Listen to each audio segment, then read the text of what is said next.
Hello, everyone. Thank you so much for joining us this afternoon. I am Dr. Sydney McKinney, Executive Director of the National Black Women's Justice Institute. Today, the National Black Women's Justice Institute and the Mentoring Center will be discussing the case of Grace, a 15-year-old Black girl in the state of Michigan who, in the midst of this global pandemic we're all living through, was placed in a youth detention center for not completing her homework, which was a violation of the conditions of her probation. Thanks to community organizing and advocacy, she is now home with her mother, but her case and what she and her mother went through are appalling and highlight the myriad ways our juvenile legal system fails Black girls and other girls of color. Before we dig in, I want to share a few quick stats with you all. You might have seen them scrolling across the screen before the start of this webinar. Data from the Office of Juvenile Justice and Delinquency Prevention from 2017, which is the most recent year available, showed that there were 2,800 girls who were detained that year, of which 39% were Black, 37% were white, 18% were Latinx, 3% were Native American, and less than 1% were Asian American Pacific Islander. These data show that Black and Native American girls are disproportionately represented in comparison to our overall representation in the US population. Now, the use of detention has declined for girls since the reauthorization of the Juvenile Justice and Delinquency Prevention Act in 1997, which called for gender-responsive programming for system-involved girls. Overall, we've seen a 42% decrease in the use of detention since 1997. However, the rate of decline has significantly differed by race and ethnicity. White girls have experienced a 55% decline in the use of detention from 1997 to 2017, whereas Black girls have experienced only a 35% decline during that same period. These data suggest that policies producing declines in the use of detention have benefited white girls more than Black girls, and they raise questions about why the juvenile legal system responds to Black girls' behaviors more harshly than white girls and other girls of color. I think it's important for us to have these figures in our mind as context and as framing as we launch into this very important conversation we're having today. Now, I'd like to introduce you to our esteemed guests, all of whom are longtime partners of the National Black Women's Justice Institute and have a wealth of expertise and experience working with system-impacted Black girls and other girls of color. First, we have Kelsa Sneed. She is the Executive Director of the Mentoring Center and founder of Emerge, which is an alternative education program for system-impacted Black girls and other girls of color, which aims to repair girls' relationships with schools using gender-responsive and trauma-informed practices and is grounded in the tenets of social and emotional learning. Ms. Sneed provides expertise on issues of youth development, juvenile justice, youth reentry, mentoring as a violence prevention strategy, and gender-specific services and policy for boys and men of color and for system-impacted girls and young women. Next, we have Aisha Sap Grant, an NBWJI board member, and also how I got started in this work. She is a nationally recognized expert on youth gang violence, gender-responsive programming, youth development, and delinquency. Aisha's transformation from a gang leader to community leader led to her founding of the Youth Empowerment Mission in 1998, where she served as the executive director until 2010. During that time, she also created the Blossom Program for Girls, a community-based, gender-responsive alternative program to address the very unique needs of girls and young women in crisis. Blossom became the first program in New York City to provide a safe community alternative that centered Black girls and other girls of color who would otherwise be incarcerated, expelled from school, or petitioned for PINS, which in New York stands for Person in Need of Supervision. And finally, but not least, we have Felila Aisha Balao, who is a member of the NBWJI team and has worked joyously for over 30 years creating innovative, relevant, evidence-based strategies to transform, empower, and develop individuals, systems, and organizations and contemporary thought. Ms. Balao's work is centered in healing practices, empowering youth, self-discovery, and issues that systematically impacts groups of people. Ms. Balao specializes in the field of youth development, healing-informed organizational development, and strategic fundraising consultation. So those are all of our amazing, wonderful experts that we have today. And so we'll just jump right in. You and I, or all of us, have had this conversation about this case.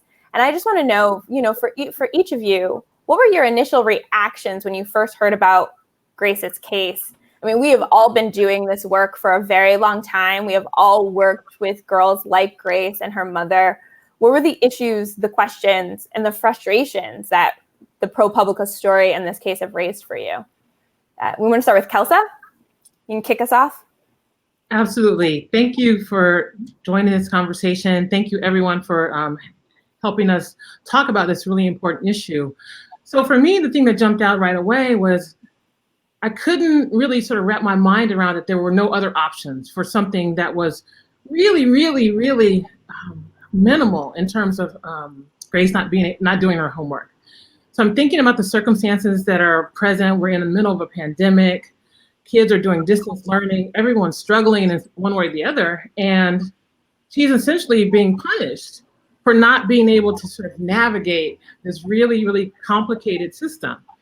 And, the thing that popped up most for me was just sort of a frustration and rage around the fact that there was no relief for her, and that she was detained for such a long period of time.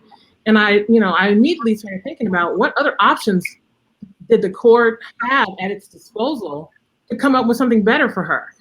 So that was my initial reaction. Like, it was just sort of stunned and really just in a state of frustration and borderline rage around the fact that she didn't have any other options available to her for something that many, many, many students, many teenagers are struggling with right now as we're sort of navigating how to operate in COVID-19. And Grace has special education needs too, which I think is really important to note. And even her special education teacher said this is not a good environment for her, right? So there was an acknowledgement from a system that she wasn't receiving what she needed. And now, as a result of failures by the system, she's placed in detention, really. Right.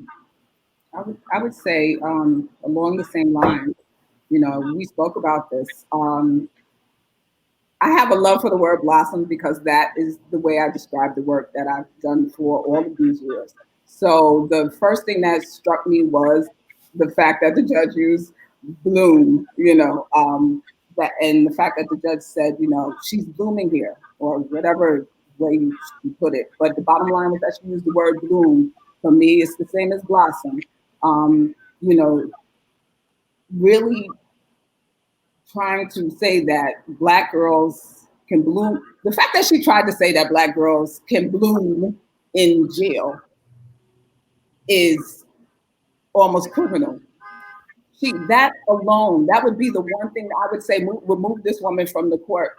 She should not be making decisions on girls, not our girls, no girls. You don't bloom in jail. There's no place for roots, and in order to bloom, you have to be nurtured. Nobody's being nurtured in jail. Jail is a punishment. So it's kind of hard, they don't go together. So my immediate thought was, I was hurt. I was hurt because it wasn't just her. She represents so many more. And she's really just the tip of the iceberg, And even as much that there's been so much done to really try to undo this prison system as it involves our girls and our young men, but in this case, our girls. And so, just to think, if that's happening to her, what's happening, in all of the other states, and the reality is that the punishment for not doing your homework or for being in crisis is it's just, I couldn't ignore it. It just kept playing over and over in my head. It felt personal because it is personal to me, because there's enough of us out here that woman really could have reached out. If they would they feel her on every single level. From the time that her mother said, I need help, to the time that the teachers that were involved, the social workers that were involved, the judge that was involved, everybody involved, they all failed. Nobody put up a hand and said, something is wrong with the decisions we're making around this young woman who's in crisis, obviously, So, it's personal. It's our girls. So. Yes, it did feel extremely personal. It also, for me, created this level of there's a way in which we hear these stories or we watch these videos and we get kind of numb to the psycho-emotional impact of the trauma that we as Black girls, Black women, Black people go through every day. And there's this idea that punishment is the way to help us.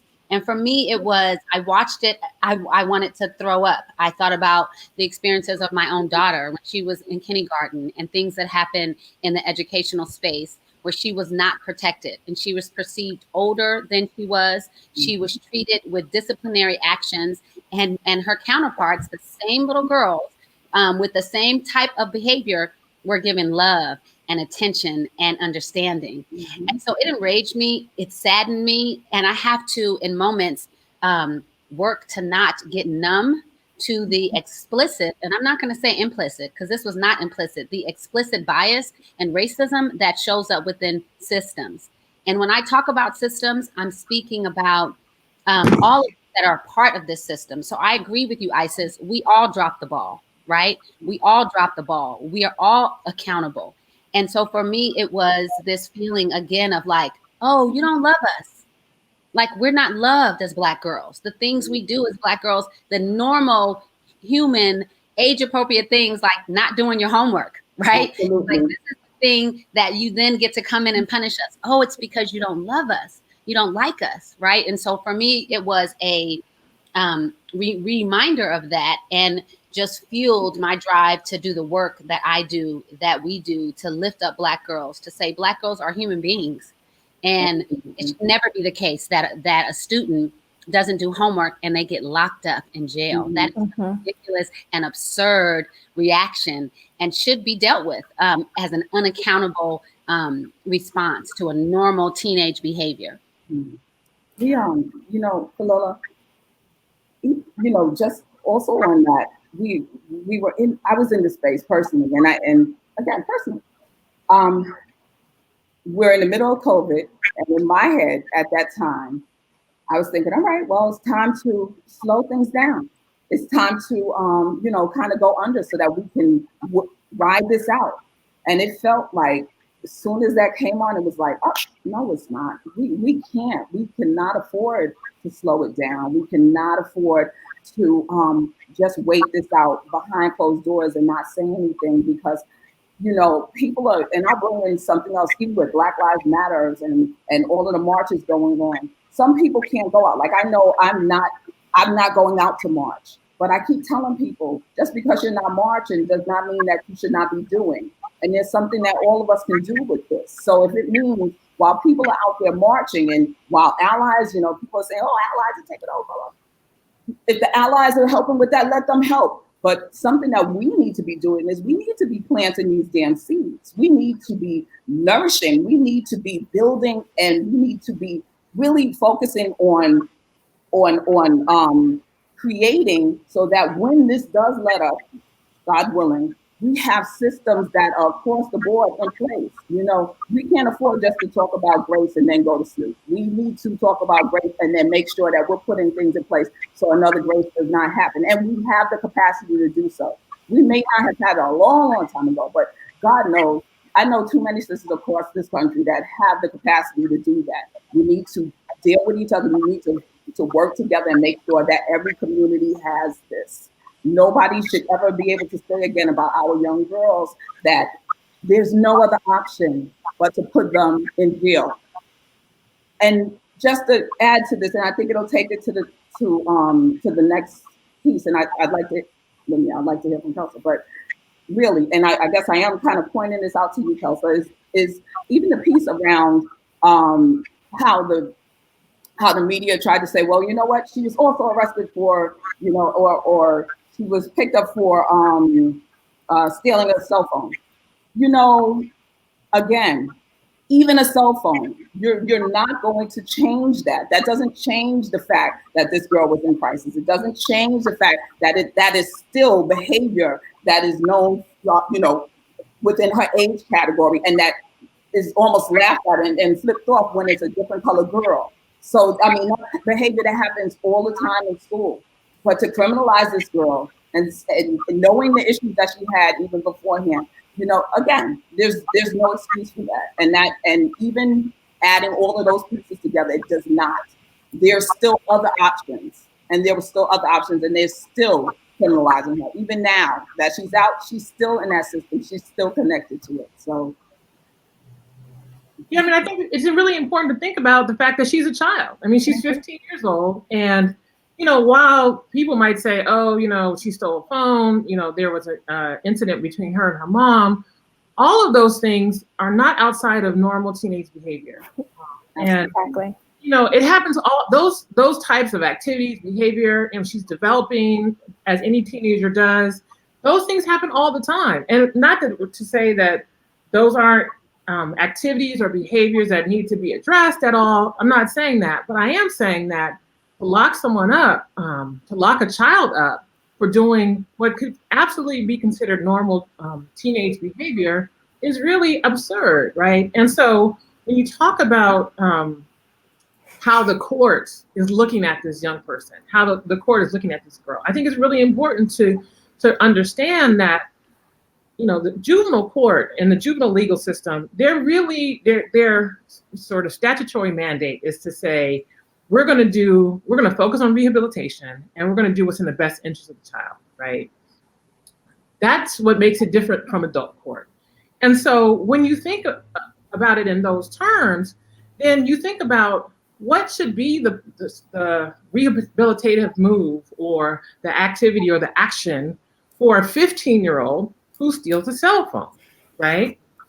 It should never be that she's locked up. That should never be the response, right? But people have said, you know, in this case in particular, that, well, you know, she really didn't get locked up for not doing her homework. She got locked up for these other things, you know, the cell phone and the incident with her mom. But she did get locked up for not doing her homework. That's the thing. That is the activity that got her put into detention for over 2 months. So you can't deny that. And to try to say, well, there are these underlying things really doesn't address the fact that the court in this situation had the opportunity to make a different decision about what the reaction or what the response was going to be and whether it was going to be in her best behalf. And the court chose to lock her up. And so I think it's really important to look at this not only as a situation where punishment is relied on much too heavily for a girl who is struggling, but that the fact that all the adults in this situation are looking at this and reacting and making decisions based on something that is absolutely within the purview of.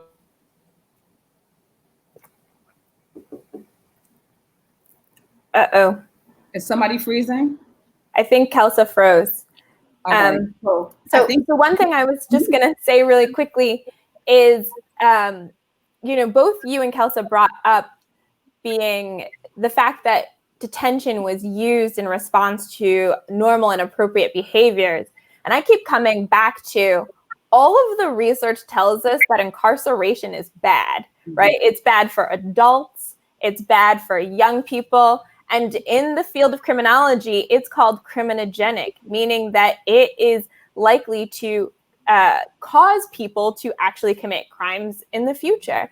And when we're thinking about young people who are in the juvenile detention centers, who are in youth treatment centers, who are in group homes, these are all the same young people in effect in the same systems. And we know that these kids have poor outcomes. We know that, like, when you are in these institutions, you are at risk of a host of long-term bad outcomes, poor well-being outcomes, poor education, poor employment, right? And so the idea that she could be saying that the judge could say that she's blooming, right, in this space that we know that research tells us causes harm was just mind-boggling to me.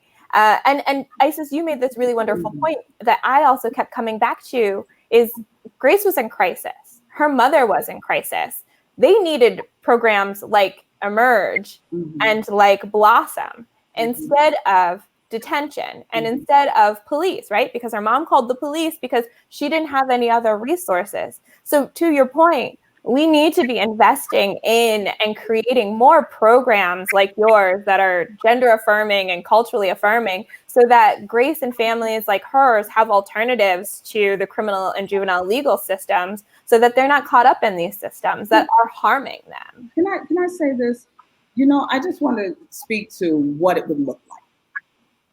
So you have a girl like Grace, and I'm saying this because I had a conversation with one of my alumni just yesterday, and we were talking about, I was telling her about what we were doing today. She's probably on the call.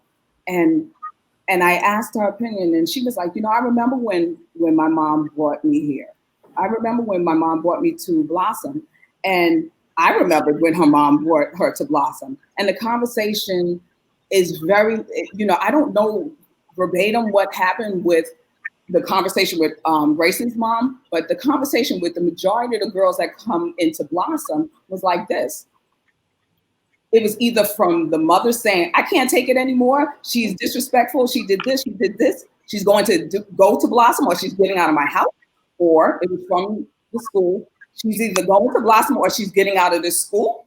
Or it was from police officers. And this is where the problem with the situation with Grace. We worked with police officers who understood our program and were brought into the fold. So if they had a problem, if a girl jumped the train style where they didn't pay to take the train, if they had a fight in school, if they were outside fighting or inside the school fighting, if they stole something from the store, they would bring them from wherever it was, and they would bring them directly to our doors. You need to deal with this. This girl did A, B, and C, and she needs help. Call the parents in. But it was given over to us because we were in the community and they knew what we did with girls, you know? So it was never a thing where it would have to come through the courts. And even with the courts, if you had a young woman who was before a judge and the judge knew about our program, the judge would give the option of going into the program as opposed to being caught up in the legal system, you know? But this is the problem, and this is the work that we have to do, and that is getting to judges like the judge in Grace's case, getting to judges and helping them to understand that there are other options. Just because someone's a judge does not mean that they have common sense and does not mean that they have empathy. And unfortunately, a lot of times these judges have a God complex and they believe that their way is the only way. And they are brought up in an old school way of dealing with Black bodies. And that is the only way to deal with Black bodies is to keep them where you can control Black bodies. And that's not the way our girls go. That's not what blossoming or blooming is about. That's not what Emerge is about. It's not what a lot of these programs around the country are actually doing, but we're not out there and we're not getting the ear of the people who are making these decisions. And I'm telling you from experience, the ability to get a system to change when you're in this face, in this body, when you're a Black woman. So we're talking about Black girls, but it's a different level when you get to talk about being a Black woman and even trying to get them to understand from you, the expert in this Black body, what needs to happen to heal this Black body, what needs to happen to help this Black body. They still believe that they're the experts in that. I've had a judge say to me after talking to them about the fact that there was programs in our own community that heal girls and keep them out of jail. And there's the rate of them ever going back is 0 to none because they already have everything that they need right here in our community. And his answer to me was, you're very articulate. So on top of trying to deal and save and show people the value and the worth of our Black girls, we have to think of the value and the worth of ourselves and how people even perceive us, right?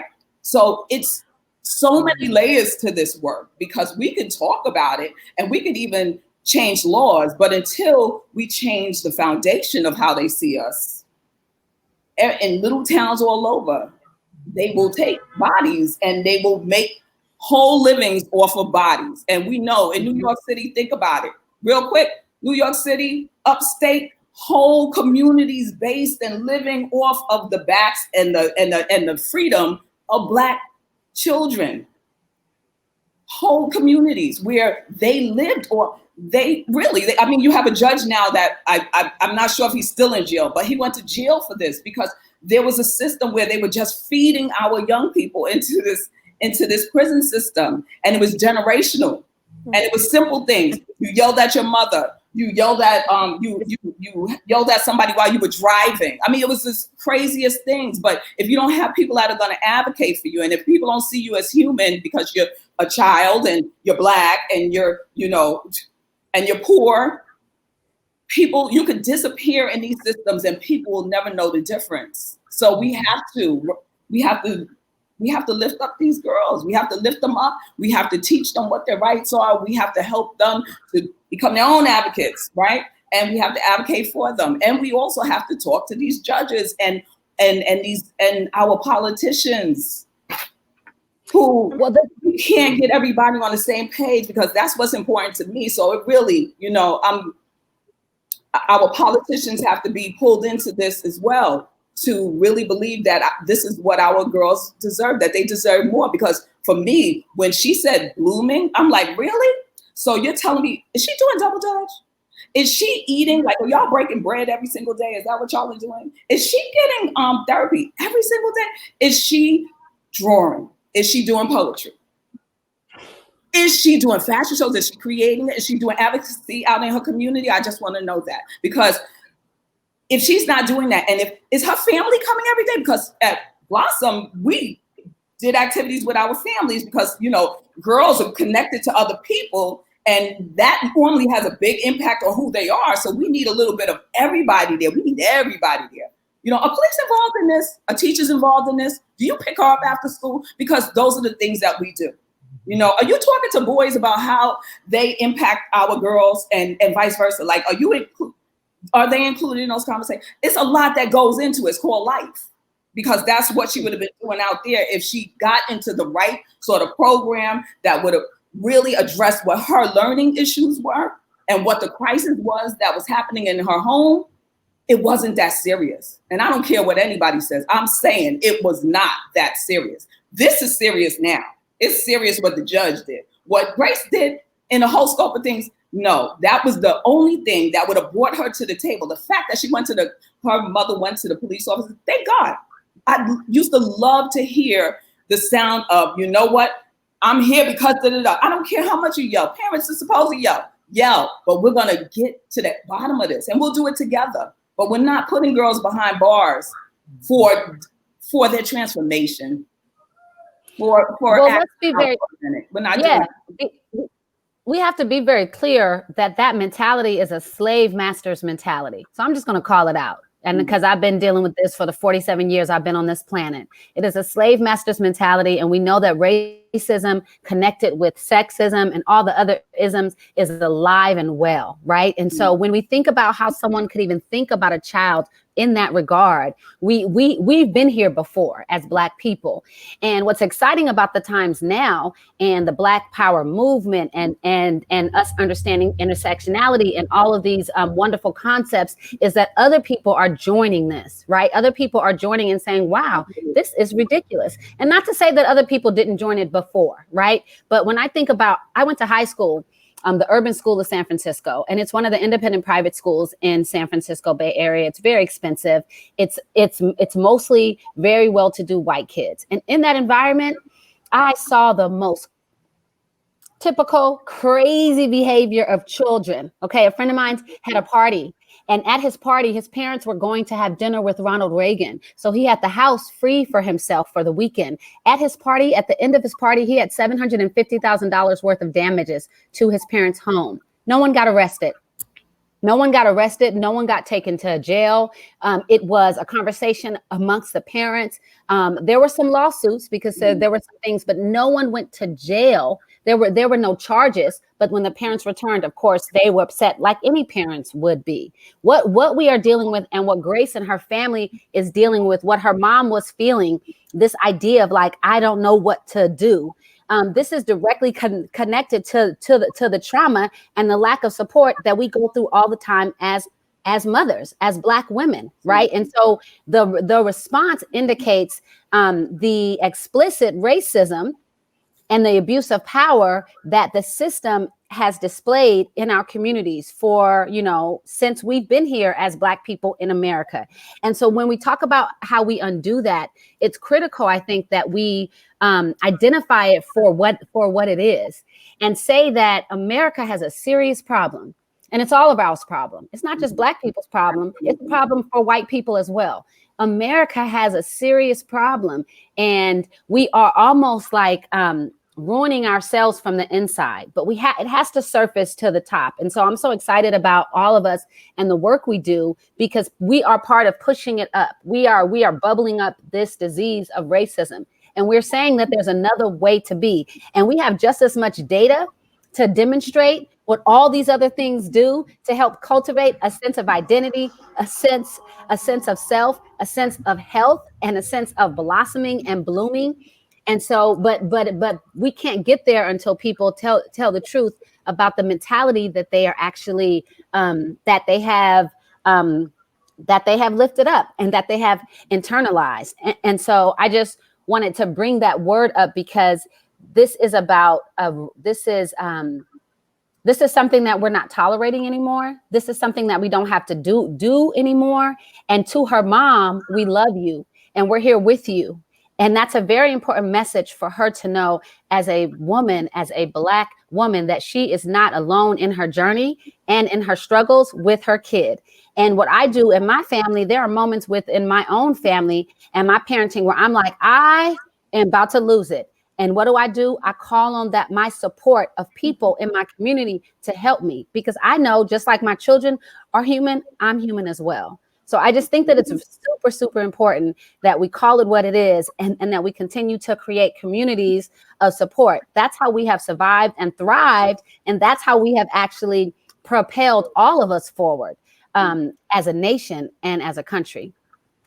I also, I appreciate that point so much, Felila, because one of the things that I keep coming back to is, as much as the judge punished Grace, she punished her mother. Absolutely. The idea that Grace is better off in a detention center than with her mother is an indictment of her mother's parenting by this judge. And I think we have to recognize that that's part of what's happening here too. I think, to your point about judges need training, they need to be called out for their explicit and implicit bias, is really important, because there is a perception of Black families and what we are capable of doing and how we raise our children. And I think we see that. I know we see that playing out in this case, because there's no way that you can think that Grace is better off in detention unless you think she's not okay at home. And you might say, as a judge, this is about the mother's safety,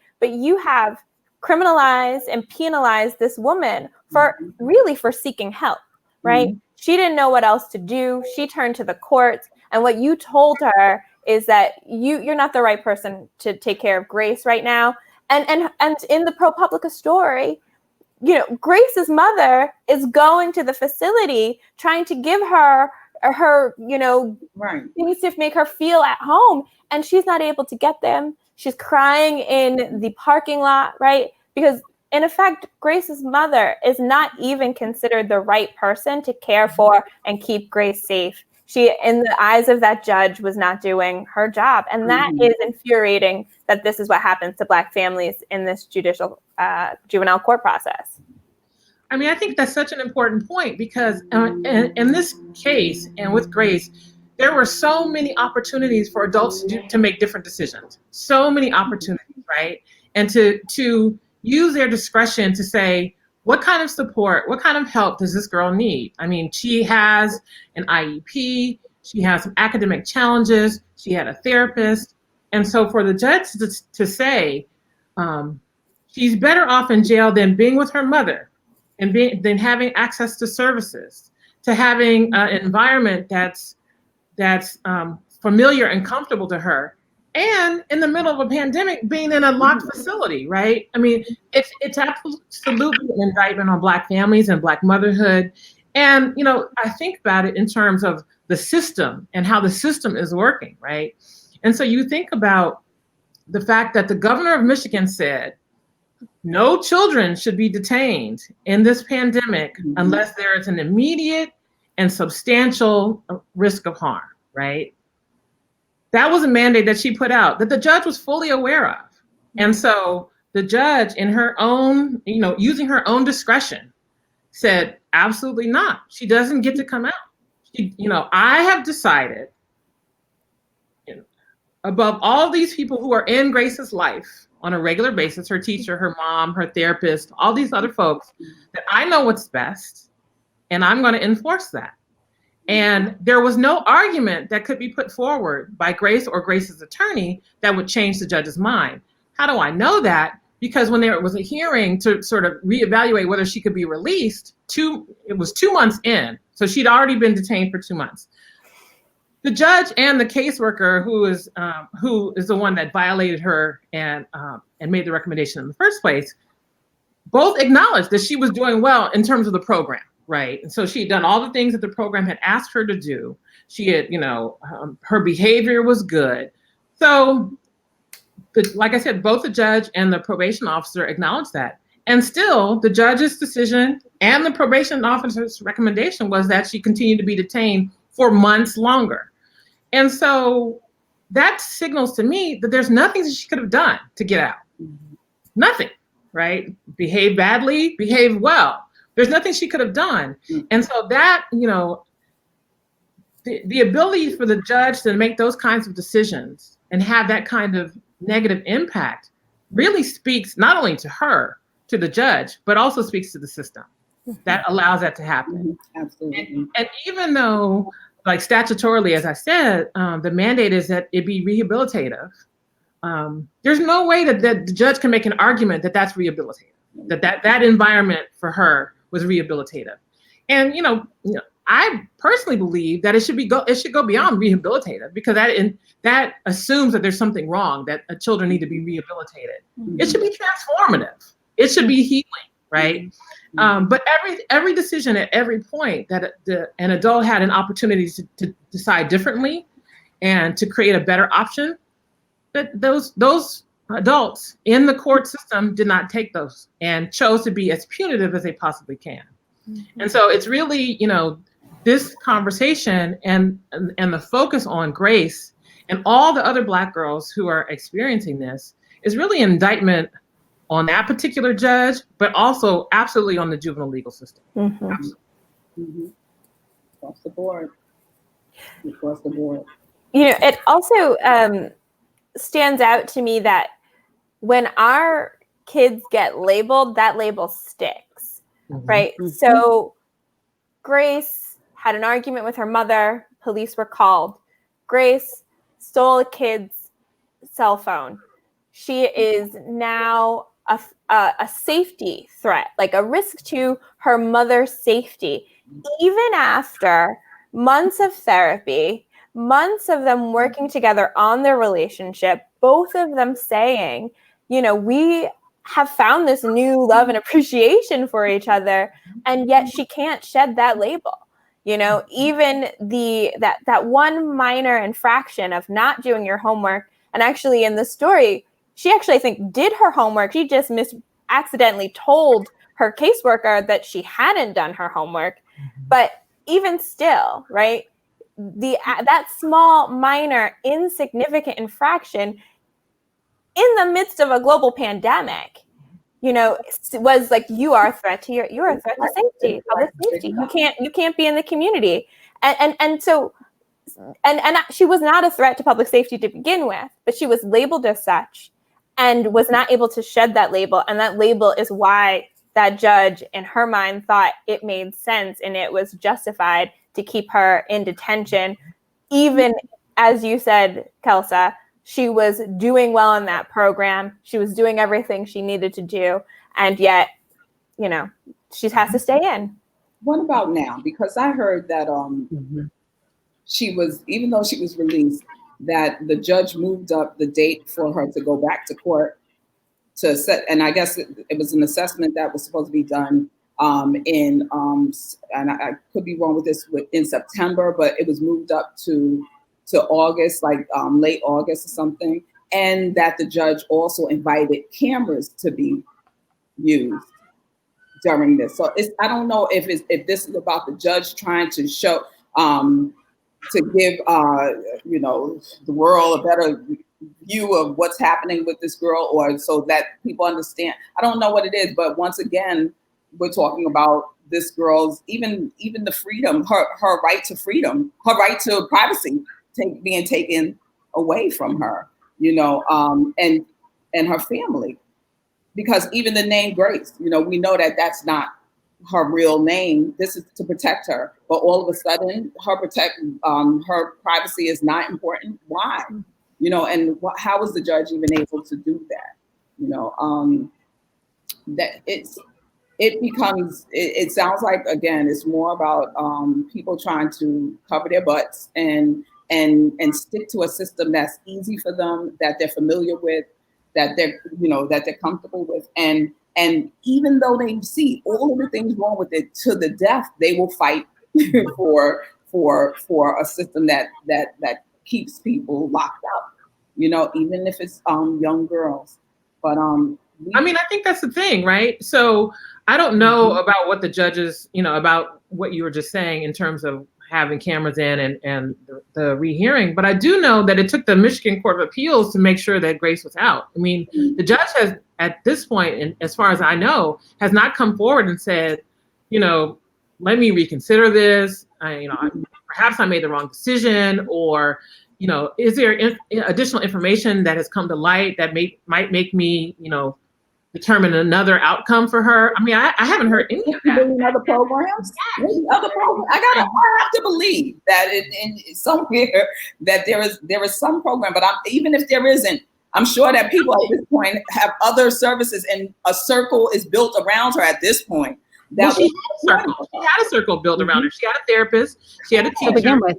And I think that, and I remember reading that when she was having the second hearing to see if she could get an early release, the judge wouldn't even listen to or allow her teacher to testify, right? So it seems to me that she wasn't interested in getting additional information. And since that time, I haven't heard anything that would suggest that she is acknowledging that there are better options for her. I think that there was pressure from the Court of Appeals and from all of the activists and protests that were happening on Grace's behalf that in some ways forced her, I won't even say led, I would say forced her to make a different decision, but I haven't heard any acknowledgement that the decision that she initially made and then sort of doubled down on was not the right decision, not from her. And there probably won't be that from her, because again, I think this judge is acting like a lot of folks in power with, I'm going to exert my power, right? And if I am racist, then I'm going to exert my power.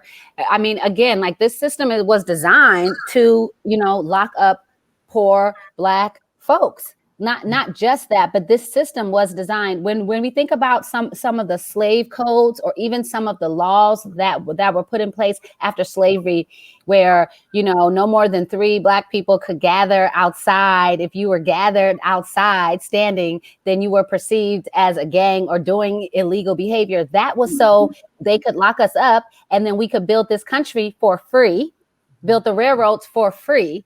And so when we talk about how these systems impact our lives, we also have to be aware of some of the other systems like capitalism that helps to funnel the prison industrial complex. So if we lock a child up when they are a child, we know that they are more likely to be incarcerated as an adult. And while they are incarcerated, they can make bras for Victoria's Secrets, and they can make shoes for Nike. I think Nike is out of the prison industrial complex now. But for years, I refused to wear Nikes simply because of that. So I think that when we look at places where one person can make change or impact, we have to recognize that there's this larger structure at play. What I love about this moment, as painful as it has been for Grace, for her mother, for all of us, what I love about this moment in history is that we are saying, again, no more. And we already have the solution. We already know about Emerge. We already know about Blossom. We already know about SOS. We already know about the histories that we have had within our communities where we have built ourselves up and built this country. And so what's exciting about this is you cannot run away from yourself, America. You cannot run away from yourself. We got to deal with this race problem, period, right? And all of these incidences are just making it, it's just moving that along. And for me, I also think about, Kelso, you brought this up, what is the healing that needs to happen? Not just for her as an individual young girl and her family, but for all of us. Where is the healing so that we can actually start to create and think about and develop some things that we actually really need as human beings, like a real vaccine for corona? Like, can we spend our energy talking about something that we actually really need that impacts all of us instead of just responding to these systematic abuses? So I feel like this talk is very timely, and I appreciate all the comments. We are reading the comments, just so you know, those people that are actually watching, we are reading your comments, and we appreciate you being in dialogue. And we ask you to take this dialogue and continue to have it in your communities, in your families, at your dinner table, at the bus stops, to continue to help us develop. When we talk about healing, we know it happens on 3 levels. There is the institution, there is the interpersonal, and there is the individual. So as we address these different levels of who we are and how we move, it's important that we continue these type of dialogues in all of those spaces. And, you know, just looking at time, and I know we want to save space for questions, I think that, Felila, you just really brought us to a really important point, right? What are the solutions? What do we want the system to look like? How do we make sure, and how do we transform the juvenile legal system so that it doesn't harm our girls, but instead it is healing centered? It supports their healing, it creates opportunities, and it nurtures, right? And arguably, the juvenile legal system isn't that system. So what do we need to create in our society so that our Black girls don't have to come into contact with this incredibly harmful system? I mean, I think you have to create options and opportunities, right? So there is reason to push against the system, to change, to reform, to transform, but the solutions don't lie there. And we have to continue to build and create and facilitate and foster options, other spaces that will be healing and nurturing and really take care of our girls, because we cannot rely on these systems to do it. We cannot. I mean, they've shown how harmful they are, how destructive they are, and there's, because of the amount of discretion that each individual judge has, that each person sort of in that system has, I'm not hopeful that those systems can be completely transformed. I'm just not.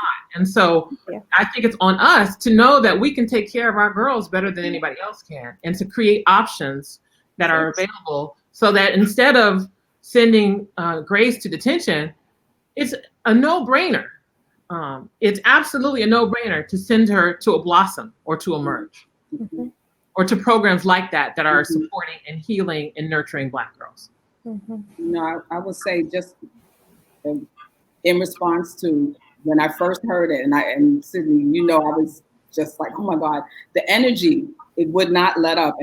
And it made me really think about it. And, you know, I was talking with Sydney and writing with Sydney, and we talked about, and in response to this whole issue of blooming in jail, we wrote up this piece called Blastification.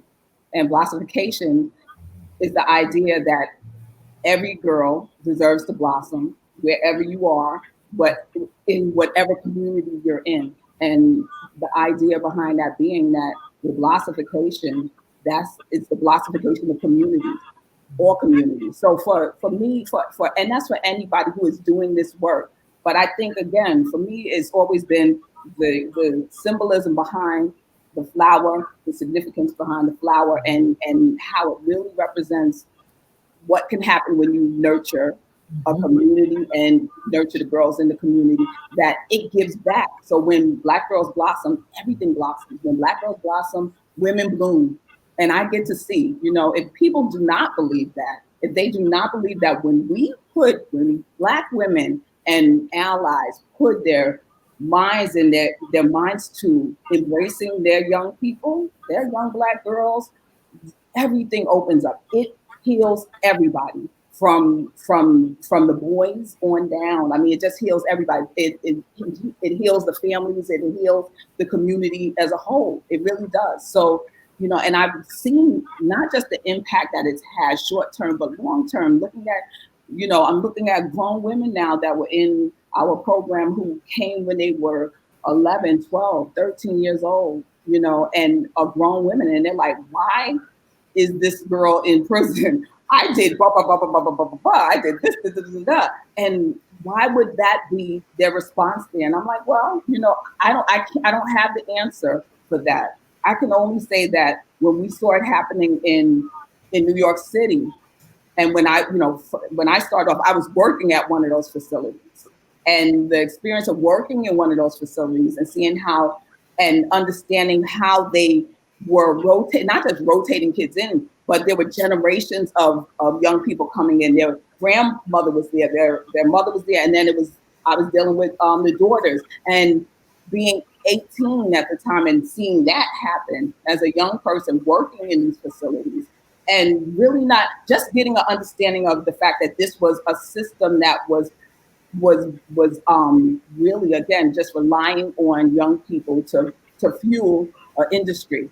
And then hearing for a fact, and I shared with Cindy, hearing from a director, and this is what changed the work that I did.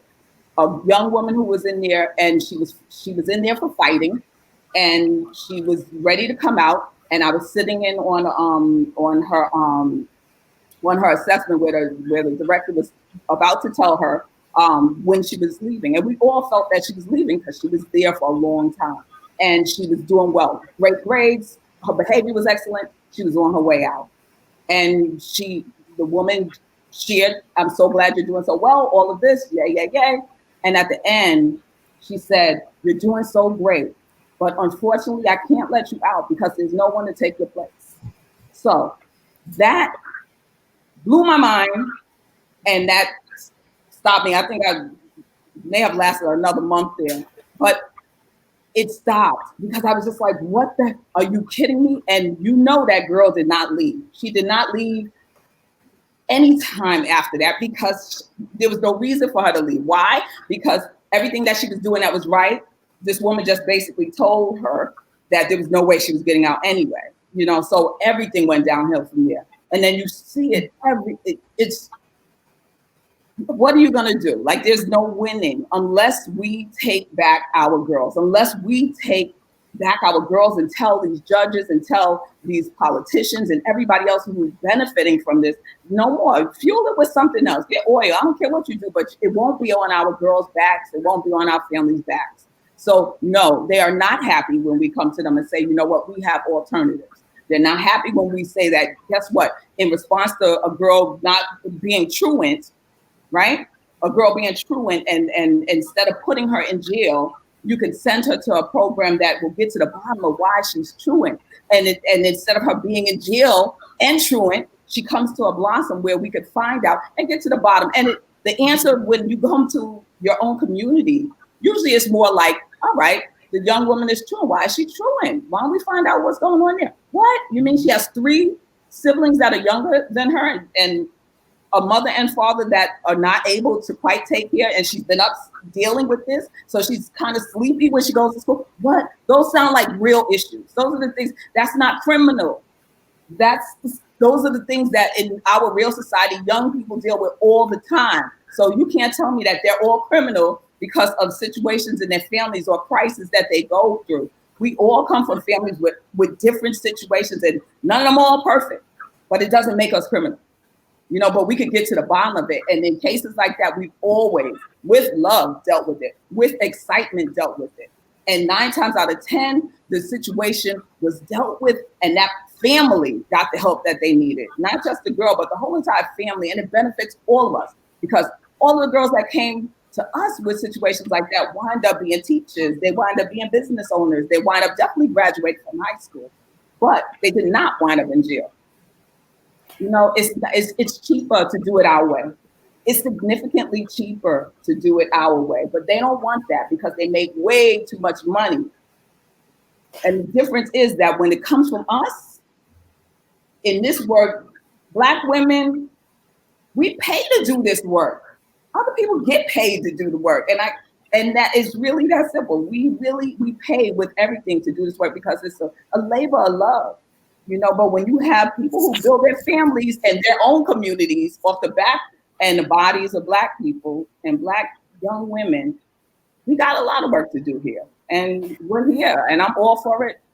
And I love that I'm talking to people across the country doing this. This is amazing. So on that point, I'm just going to jump in, Isis, because we have 5 minutes and we have questions. So I want to make sure that we get to our questions. We have one person who has asked about how do judges take into account or address the mental health concerns of young people? Each of you guys have had experience with the juvenile court. What's your answer? So I used to work at. So go ahead, Kelsa. Just so you know, again, it's sort of up to the discretion about what the judge wants to hear and allows into sort of testimony or evidence or however it's presented. So it depends on an assertive lawyer who's going to make sure that this information gets in. And it also depends on the judge as to whether he or she considers it, how much weight it has, all of that. And so, you know, again, it's not the best way to think about in terms of healing and providing services and help, because there's too much leeway for a judge to determine, I don't want to hear about that, or that doesn't outweigh whatever the behavior is. And there's just too much discretion for that. So it depends on a number of different factors, but oftentimes it doesn't get the weight and the examination that it should. Mm-hmm. Well, absolutely, because mental health isn't deemed as important. When I worked for the Alameda County Sheriff's Office, I was a therapist at Santa Rita Jail, which is a big county jail, and I was there working with folks. And I was sitting in these meetings with case managers, with parole officers, with probation officers, talking about individual people. And when I would lift up what they were dealing with from a mental health perspective, there's still a power dynamic in the room that what they are doing, their behavior, is seen more important than what is behind the behavior, depending on who you are, right? So if you have private legal representation, they're able to make the case in a different way than if you have a public defender, right? And so there's still some power dynamics between the mental health field and the legal field in terms of what is valid, what is important. And that's another system that I think we have to look at based on what type of things are looked at as negative mental health behavior, right? So when we, you know, as a therapist, I'm a drama therapist, and I have big issues with every version of the DSM and the ways that it has diagnosed certain behaviors to be crazy or to be unacceptable. And so we're also dealing with that system as an oppressive system for Black people as well. I'm just going to say it and put it out there. And so in that, the mental health probably wasn't considered at all. And it's a constant struggle for those of us in that field. And then there is a movement that's happening. And it's not just Black folks, it's people of color, it's white folks that are trying to really get the larger society and the legal system to understand that mental health is critical, and that actually being incarcerated adds to your mental health problems. It doesn't help. And so that is an ongoing struggle that is definitely happening. Another question that we have is, oh, sorry, Isis, were you going to say something? Oh, no, I'm good. Because, well, I know that you have done training with judges, right, for this very reason, because they don't actually have necessarily the training and understanding of youth development. So another question that we have is, what role do schools have in making sure what happened to Grace doesn't happen to other Black girls in the future? And then I'm just going to follow that up with another quick question, which is, white conservative women didn't want their children in public schools. They got state and federal funds for charter schools. How can we use that model to create alternative programs for juvenile systems? So free for all. That's a great question. So I'm going to start with the first one, and I'm going to be brief. Get police out of schools. Yeah. We don't need police in schools. Get police out of schools. Agreed. Get the idea. I saw a video yesterday on Now This. It was a 5-year-old little girl was being arrested. And as she was being arrested and taken from the school for being aggressive, and she was already diagnosed with ADHD, the cop, who was a Black woman, let's be clear, this is not just about race, was a Black officer, was telling her, we're going on a field trip. You're going to ride in my car. We're going on a field trip. And it's like, huh? So at 5, she was being conditioned to be incarcerated and to see it as something that these cops were helping her. For 2 days, they held that little girl in a mental hospital, and her parents had no access to her for 2 days. So from the very beginning, the school dropped the ball. Get police out of school. If teachers are scared of kids, they don't need to be working in them schools, period. Yeah. And so I'm just going to say it.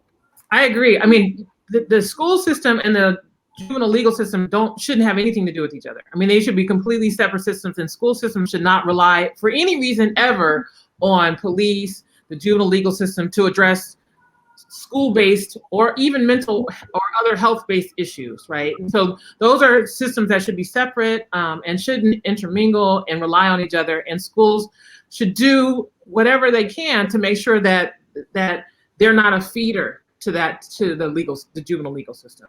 You know, we again, and there's a big difference between doing this nationally. Our very grassroots way of doing it, and this was over 10, 15 years ago, just really grassroots, because we realized we had to start somewhere with this, and that starting even here, people could not understand or we couldn't be as effective. So we had to start very grassroots, and grassroots was door-to-door schools. I swear to God.